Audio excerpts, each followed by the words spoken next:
काल के जाल से छूट नहीं पाएंगे, क्योंकि काल जाल निरंजन का इतना बड़ा पसारा है। बहु बंधन से बाधिया एक बिचारा जीव, क्या फल छूटे अपना जो न छुड़ावे पीऊ। पीऊ माने परमात्मा मालिक, बंदी छोड़ के रूप में जैसे गुरु विराजमान है। ये हमें युक्ति बताते हैं, उसके माध्यम से हम भजन करके साधना करके हम छोड़ सकते हैं। अगर कहो मात्र केवल नाम जपते जपते अगर हमारा कल्याण हो जाए तो झूठी बात है, ये गलत बात है। नाम मात्र जप से ही कल्याण होने वाला नहीं है। हमें साधना करनी पड़ेगी, भक्ति करना पड़ेगा, उसके लिए हमें समय निकालना पड़ेगा, तब जाके हमारे जीवन का कल्याण होगा।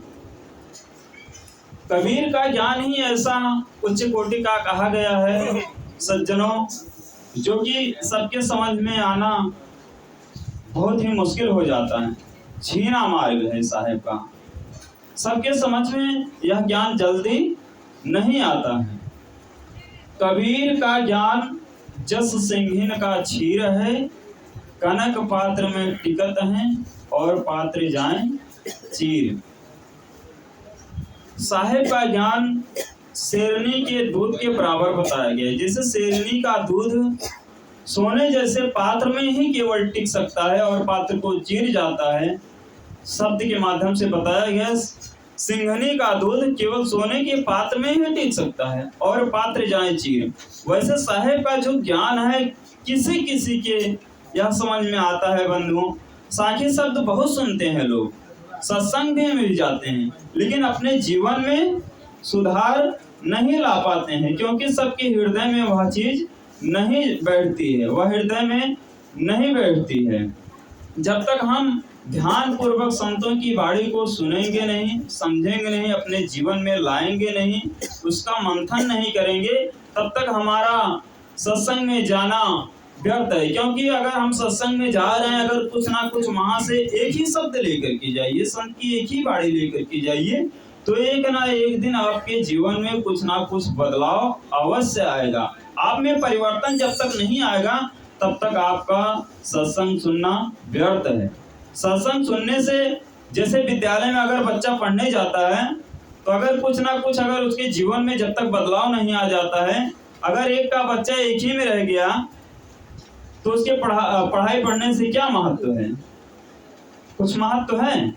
अगर पढ़ाई पढ़ रहा है तो लगन से पढ़ेगा तो उसकी पोस्ट धीरे धीरे आगे की तरफ बढ़ती जाएगी, उसमें परिवर्तन आएगा।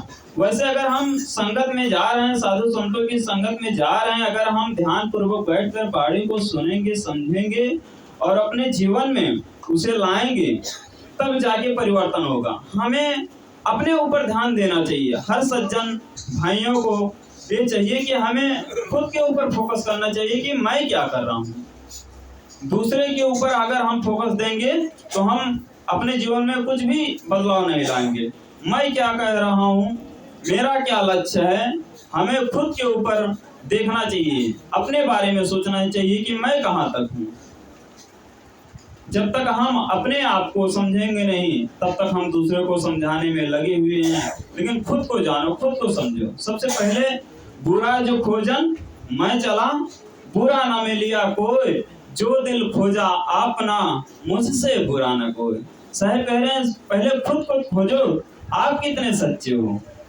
दूसरे की तो बुराई करते हो, अनेकों बातों दूसरे की बाड़ियों तो कहते हो, बताते हो, उनकी चुगली करते हो, उनकी बुराई करते हो। खुद देखो आप कितने सच्चे हो। साहेब सबको जान रहे हैं, तन की जाने मन की जाने, जाने चित्त की चोरी, वह साहब से क्या छिपा है जिनके हाथ में डोरी। तो बंधुओं सज्जनों, मेरा यही उद्देश्य है कि अपने ऊपर फोकस करिए, अपने भजन भक्ति को बनाए रखें, संत गुरु की शरण में जा करके अपने ज्ञान को निर्मल करें, अपने जीवन का कल्याण करें।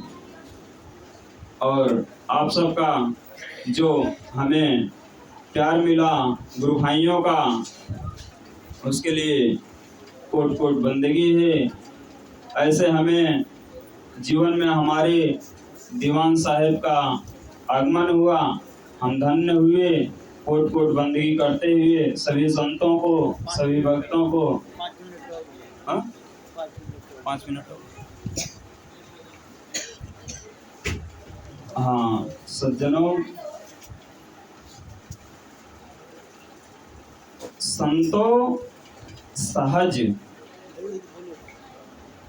संतों सहज समाधि भली।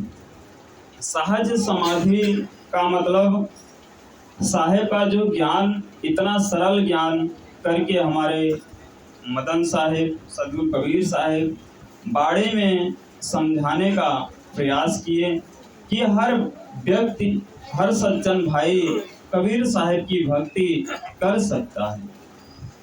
अगर जिनके पास हाथ ना हो, जिनके पास पैर भी ना हो, जिनको सुनने की भी क्षमता ना हो, जिनको बोलने की भी क्षमता ना हो, जो बोल भी नहीं सकता है, देख भी नहीं सकता है, सुगंध भी नहीं ले सकता है, बताओ उस परमात्मा का दर्शन उसे कैसे होगा? क्या उसको परमात्मा का दर्शन नहीं हो सकता है? क्या परमात्मा उसको नहीं मिल पाएंगे? सबको मिलेंगे परमात्मा, मालिक सबको मिलेंगे। संतो सहज समाधि भली, गुरु प्रताप भयो जा दिन से दिन दिन अधिक चली। गुरु प्रताप भयो जा दिन से दिन दिन अधिक चली। जिस दिन से आपके ऊपर गुरु की कृपा हो जाएगी, बंदी छोड़ साहब की दया हो जाएगी, उस दिन से जो प्रेम है गुरु के प्रति, संतों के प्रति जो प्रेम है, जो लगन है, वो धीरे धीरे साधना जो है, अगर एक बार भी अटैचमेंट हो गया उस शब्द से, आपका वो धीरे धीरे बढ़ता ही जाएगा, वो घटेगा नहीं। गुरु प्रताप भयो जा दिन से दिन दिन अधिक चली, वो एक प्रतिदिन वो बढ़ती ही जाएगी। जहाँ जहाँ जाऊं सोई परिक्रमा, जो कुछ करूं सो पूजा।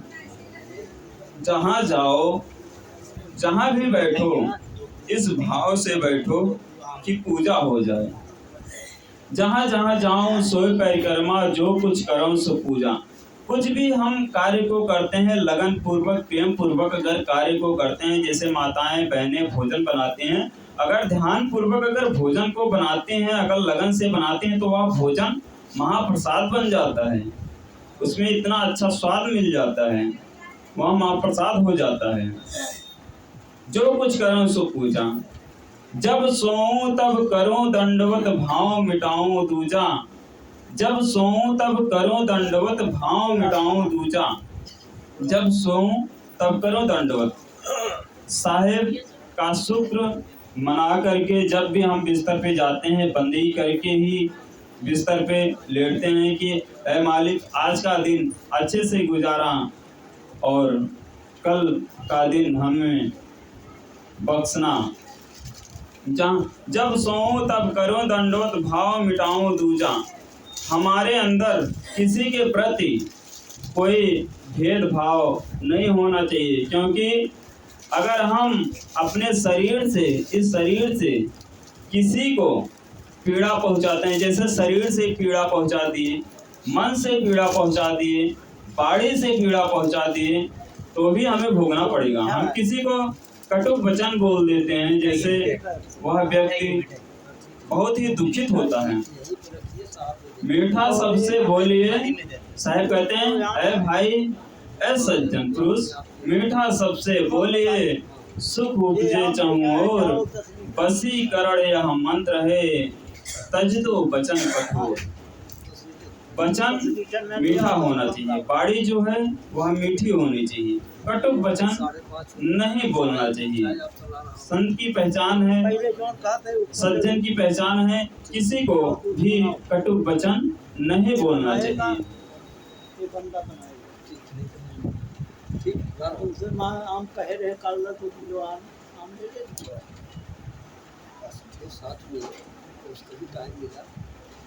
तुम बैठे तो थे,